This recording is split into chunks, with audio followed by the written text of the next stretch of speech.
Hi, everybody. Welcome back to the AI Lunchbreak series. Today, we are delving into advanced ChatGPT, customizing AI for your brand. First, a big thank you to Sonoma SBDC and Solano Napa SBDC for making this possible. If you are not already an SBDC client, we'd love to help you with one-on-one advising. Sign up at norcalsbdc.org/join to get started. If you joined us before, awesome. If this is your first time, welcome. This is a short and sweet 30-minute session focused on real tools, in this case, ChatGPT, followed by 30 minutes of open Q&A. I'm Kathy Ballack, Regional AI Specialist and Advisor with the SBDC. Today, I'm going to show you how to turn ChatGPT into a custom creative partner, your true virtual assistant. But before I do that, I do want to just go over what we're covering today so you get an idea. And let me go ahead and share my screen in the meantime. So what are we covering? We're going to walk through how ChatGPT can work to make sure that it really works like it knows you. This for now. So how it would really know who you are, your tone, your goals, everything about how you should be running your business. And so the three things we're going to cover very specifically are custom instructions, how to guide ChatGPT's tone and its knowledge about you, projects, how to organize your chats and files into specific workspaces, and then custom GPTs, where you are bringing your own assistant with a personality and a job description. So I've shared my screen.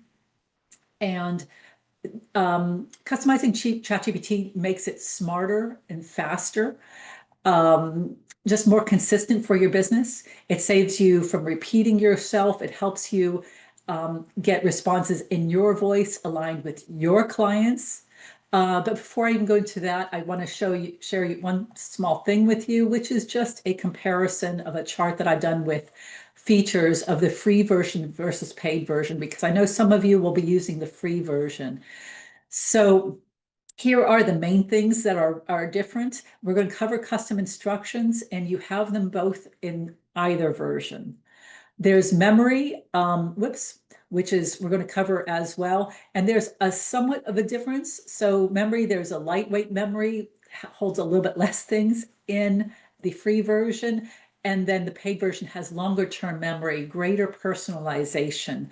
So just know that when you have the paid version, it will help you think about that. And the paid version, again, is $20 per month for ChatGPT Pluses, which is what I am talking about here. Projects, you do not have access to projects, but you do have access to the paid version with full access to projects there. Custom GPTs, I have no use only, which means you can use the custom GPTs like the one I'm going to show you that I've used with clients before. So in the paid version, you can actually create your own custom GPT. So that's what I'm saying there is you can use some of them. You can use them if somebody else made them. You can use ChatGPT, custom GPTs in the tool library, in the GPT library, but you cannot make them if you're using the free version. And then voice, we're going to talk a little bit more about voice. Next week is audio. It's our last week of this round. And voice, which is simply using things on your mobile phone. It doesn't usually, yeah, there we go. I got my mobile phone there. And you have at 15 to 20 minutes per day on the mobile app with the free version, and up to 75 minutes a day. And you can also do a video screen share, so ask questions through your video screen share and things like that, which is really helpful.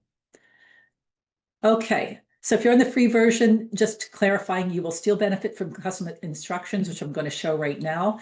And you'll get a preview today of what is possible if you decide to upgrade. So custom instructions, we're going to start there because this is, and by the way, Max is what I call myself here, as you're going to see, right? It's funny, I click on this and I immediately got to my own instructions there. But I'm going to show you down here. So custom instructions is what you teach ChatGPT for how to talk like you and understand what you do. These are very general instructions, and they're going to affect all of your interactions with ChatGPT. So to find that, I'm logged into my account and I click down here on the left-hand side and you're going to see I've got a few things there. We're going to start off with customized ChatGPT. So here's what I've got, and it has these 4 sections. The first one is what should I call you? I have mine call me Max, as you saw. I just a tendency I prefer to keep myself a little bit more hidden. But that said, everything else is true, so it can figure out who I am. What do you do? I have some stuff in here, some stuff about a small business development. Like I said, I'm going to tweak this a little bit because I'm also I'm paying for this for my own business. So I'm going to also update it for this. And in this case, I'm just going to tweak it a little bit more. And it says, I lead North Bay Creative, a design and marketing consultancy with hospitality and artists and brands. To say serving, hospitality and artists and brands. We help clients. It's hard to read, I know, but it says we help clients tell unforgettable stories through strategy, design, and technology. I help clients develop marketing plans, brand positioning, and content strategies. And there's more, and I can put more in here, but at least I've got a little bit there. A few sentences is enough for what do you do? The second one is what traits should ChatGPT have? And I've given Brianna what I'm putting in mine. I have something in here already, and it's already pretty good. Explain concepts in a fun and way that give a new perspective, allow me to learn something new, avoid verbose explanations, challenge my thinking. I've had this in here for a long while. I'm just going to maybe update a couple of things. Be clear, confident, and strategic. So there's some things in here I already like. I'm just going to add a little bit more. And so now it's that act like a creative strategist, smart, warm, confident. There's that explain concepts. It's still there. Be clear, confident, strategic, action-oriented approach. When I present an idea, don't play the role of a passive assistant. I don't want some sycophantic chat bot that's going to tell me exactly what I want to know. So offer alternative perspectives.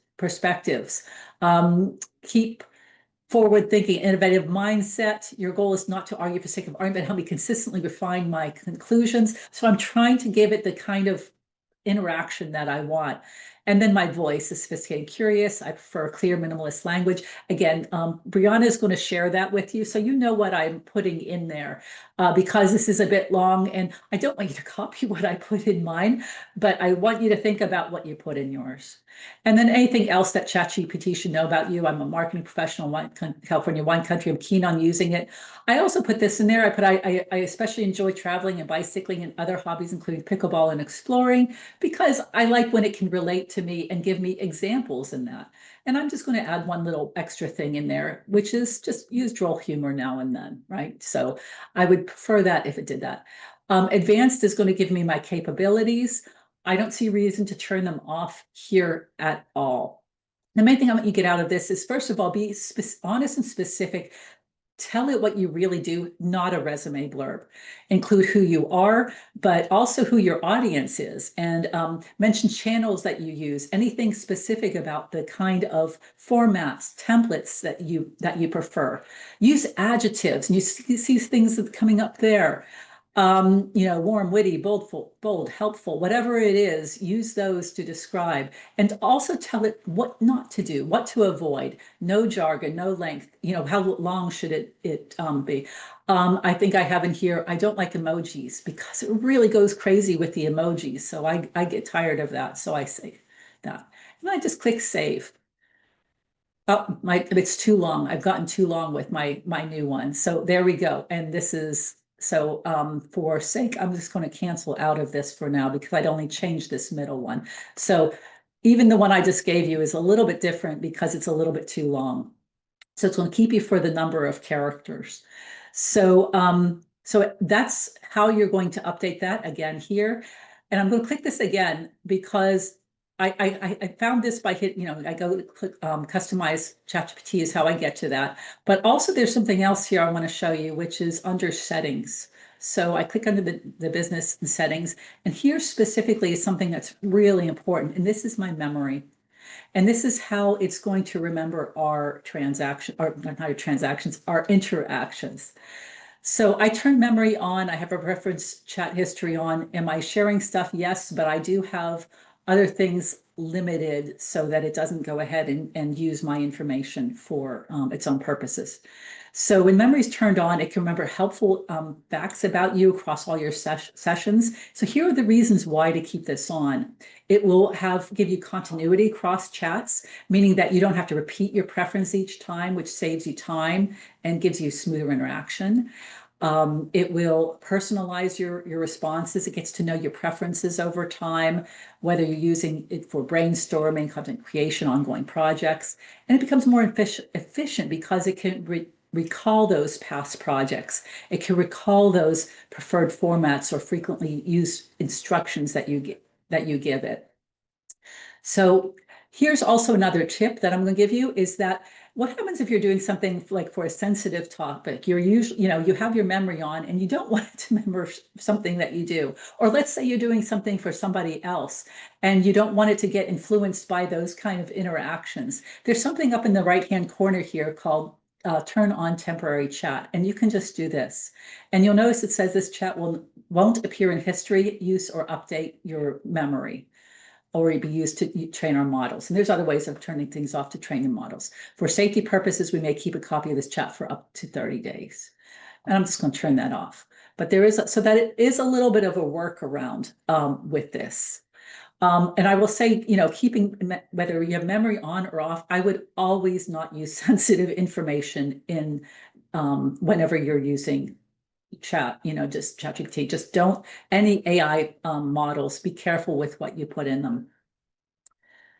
All right, so that will get you, started. It will give you your initial playing ground set properly, everything that you need. So now we're going to move on to projects. But first, before I talk about projects, and here I'm looking at my ChatGPT, and you're going to see I've got, says GPTs there, and then I've got projects down here, and then I've got all my current chats going down there.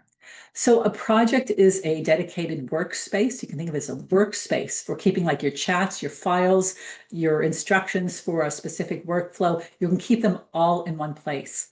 So you would use projects whenever you want to keep those everything just in one place, like all of them organized around like a specific client or a project or a campaign. I have long, a bunch of, I'll show you my projects. And then also if you've got, if you're working on something ongoing, such as a blog content or a launch plan for something that's moving forward. A custom GPT, by comparison, these GPTs are specialized AI assistants, and they are tailored for specific repeatable tasks.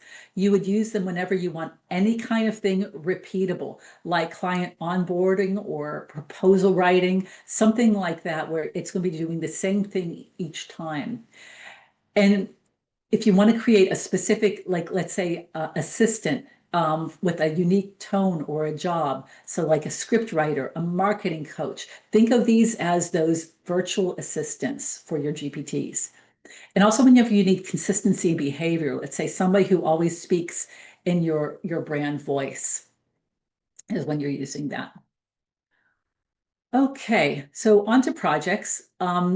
Everybody hopefully can see my projects here.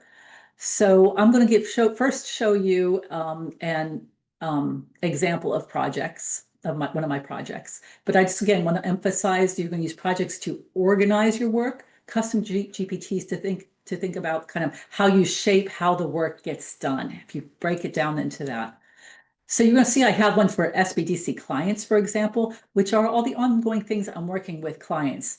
I have all these clients that are different. And so, but I still have them organized in one space so I can jump from client to client. And it helps me keep that kind of organized.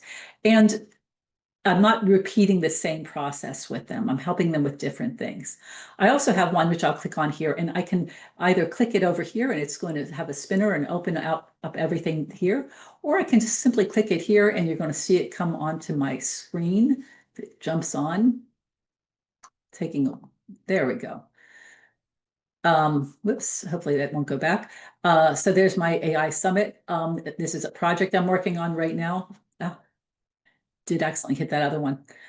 So a little fun thing that I work on in my spare time. I have a lot of fun things I do.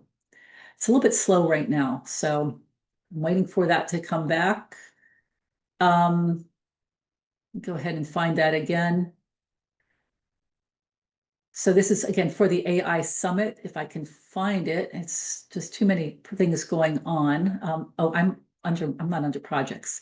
It does get confusing sometimes. You've got your projects. Oh, there it is. No, I am under projects. There is AI Summit. So it's going to pop up again. And there we go, finally.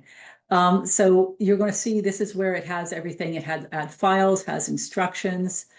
So this is what I'm holding for. We're going to have this event on September 24th. More information is coming soon, but this is where I work on materials for it. And I'm keeping them all in one workspace, to help me with different things. So, but right now, I want to show you, I'll come back and show you more, but right now I want to create my own project. And the way that I would do that would be to come down here and click on New Project. And it's going to ask me for a project name. I'm going to create one from North Bay Creative, my own business, and it's on blogging. I'm going to create a blog creator. So I'm going to hit Create Project. And there's either here, this is going to do the same thing, whether I click there, add photos and files, or add files. It's going to do the same thing, but I'm going to hit add photo and files. And I'm going to upload my brand guidelines so that it uses my brand guidelines. You have to make sure you have good brand guidelines when you're doing this, of course. So I can add files and I can add instructions. So in addition to the customization I've done, this is where I can give it some additional information. And the kind of information I'm going to give this is ongoing blog development for North Bay Creative and its clients. I let it know that I have uploaded the brand guidelines, who we are, what we work with. I might be repeating a bit of my customization, but that doesn't hurt. How I want to use this project. This is the important stuff. Help me brainstorm blog project topics, create blog outlines, draft blog sections or full posts, and adapt content for different formats. And then I'm just going to click save on that.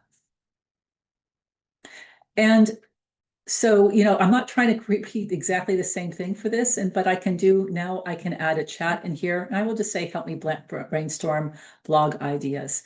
And the main thing I want you to notice is there, I've got this new project under here, and there it is right there on the left-hand side. And there is my post coming right up, my chat coming right up. Whoops, I don't know what happened. Did I click it accidentally? I don't know, or did it go away? There he is. Okay, so it's this, and I can keep adding. And so whenever I would in this project, if I want to do something new, I can just keep creating new things in this project. It's still going, so I'll let it keep going, and let's move on to the next thing. Main thing is what you want to know is that, whoops, this doesn't continue. There we go. And it's going to ask me, it's a normal chat, except for that it is organized and it's influenced by what tells us into this project. And when I click back on that project, if you notice, I clicked over here on the left-hand side, there's that folder. It's just like a workspace, and there's that chat right there. It has held it. And all of these chats, I can be working on this week by week, and they will all be in one place. I love using projects. I use it a lot for anything that's ongoing, any kind of projects. So very helpful. And then this next thing I want to show you, which is really important, is the custom GPTs. So again, like I said, projects more of a workspace. This is going to be more of the repetitive tasks. And the GPTs are up here. You're going to see I have a whole bunch of GPTs before a new project. And there's more than this. It's just the ones that it's listing right now. So we're going to create one. And so I can go over here and click GPTs right here on the bar. The main thing you're going to notice when I click that is that I go into this page, and this is already existing GPTs. There are ones that other people have created, and you could use these even if you have the free version of ChatGPT, so no problem. You can find one that you want. So if you wanted to find one on, let's argue, Mine popped up there, even though it's not in the GPTs. I'll tell you a little bit about it in a minute. But let's say I wanted to see if anybody else had one on a lean canvas, because I'm going to demo my own. You're going to see some here, and it's going to show you Lean Canvas Template Builder. 50 plus people have used it, who's all using it, that kind of thing. And these ones are all public. So you still have those options available to you. But I'm going to create, also I want to show you up here, if I go under my GPTs, you're going to see all of the ones that I have created, and I can just keep loading more. Yes, these are all ones I do it a lot for work, for fun things. So you'll see some other things in here, but I have an SPDC email analyzer, an SPDC assistant. I've got two different things. Here I might have duplicated it for some reason, business name generator. So I've got other things that I've created here. But today, I'm going to first show you one I'm going to create instead. So let's go back to my GPTs. And actually it was right here too. So I could hit it right from here. Or if I was on this screen, I would click it up in the right-hand corner. Either way, I'm looking for create. And I hit create. And here's what the screen looks like. And I've got two options. I've got create or configure. The first one, create, just uses AI to jumpstart it. It asks, what would I like to make? And basically what it's going to do is, this is the template that it's kind of creating, but it's going to assume, it's going to use AI to help start filling this out for you and walk you through it. But I'm going to use configure because I'm going to show you more of a manual process. And this is actually how I work more. I prefer configure because I want a lot of control, and I've been doing it for a while, so I know exactly what I want. So this time I'm going to pretend that I'm creating a very specific GPT for a real task. I'm going to generate 7 to 20 second video scripts for NBC's website, Hero Videos. I want a bunch of them. The Hero video is the thing that's on the top of the website. And I want to create a series of them and have them all conform to very specific parameters. So I create the name, I have a description, and I'm going to have, again, all of these things ready for you. Creates a hero video plan for NBC, knows who NBC is, sent 7 to 20 seconds. And then I'm going to give it some instructions.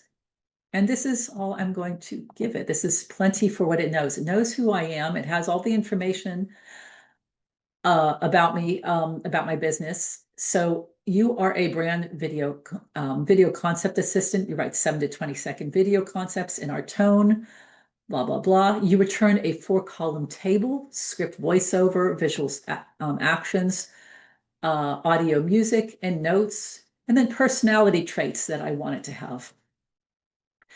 Under here also are conversation starters. These are optional. I'm going to skip them for now. I'll show you them again in a little bit.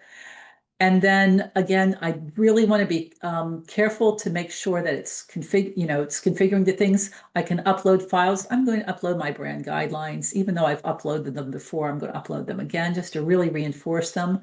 But there would be other great things to upload here. Let's say I had one that I have already done and I really like it. Once I've nailed them down, that would be perfect to upload one on the knowledge here. One very specifically for video creation. And I'm just going to leave this the same. And then capabilities, I want to talk about that for a minute. What do you toggle on and off? So web browsing is like, do you want people to go out?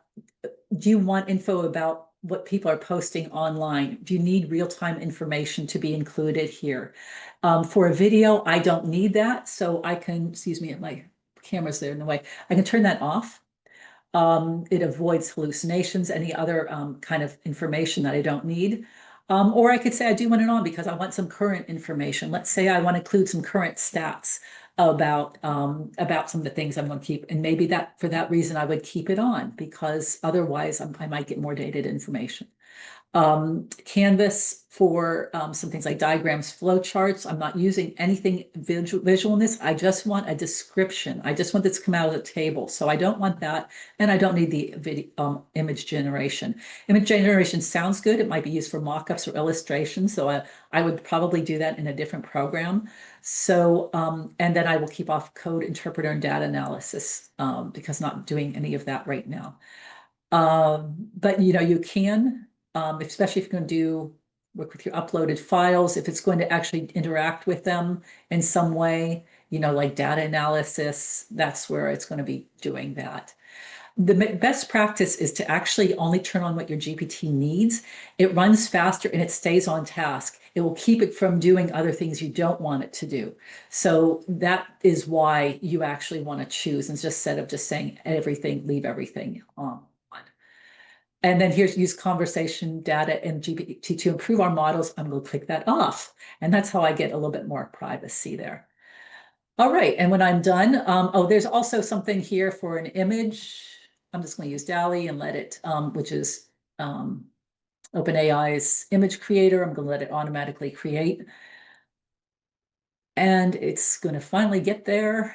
There we go. I'm just going to go with whatever create. I could redo it again, but this is fine. I'm going to hit my create. And this is where I decide how I want to share it. If it's only me, anyone with a link, or a GPT store, which is what I was showing you earlier where it's public. This one is for my business. I'm only going to make it for only me. And I'm going to click go there. If I did link only, I could share it with others.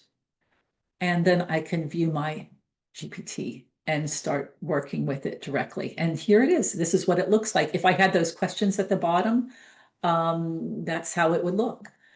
So let's just argue. I'm going to say this. Create a 15-second hero video script about transformation through, storytelling and design. Let me move this thing in my way. And I'm going to click go, and let's see what it comes up with. And so you're going to watch it return a clean on-brand table. You're going to see how it's going to follow. There's my table. There's my 4. And it's going to help me create this automatically. I'm still going to work it. I'm always going to rework it. And I just want to show you last thing. I know we're getting just one more thing here. And that is I'm going to show you one of my custom GPTs I've already done. This is one that I share links for with people. There we go. So meantime, we have this going, and it's giving me, it came off awfully short. And you make this with, let's say, 10 scenes. And I can keep it going and just start, and it'll start learning, right? As I'm giving those instructions, it knows that I need something. I don't want just to have 2 clips. I want to actually have more. I'm going to have short, fast clips is what I'm telling it. And it'll start really going there. Boom, boom, boom, boom. Okay.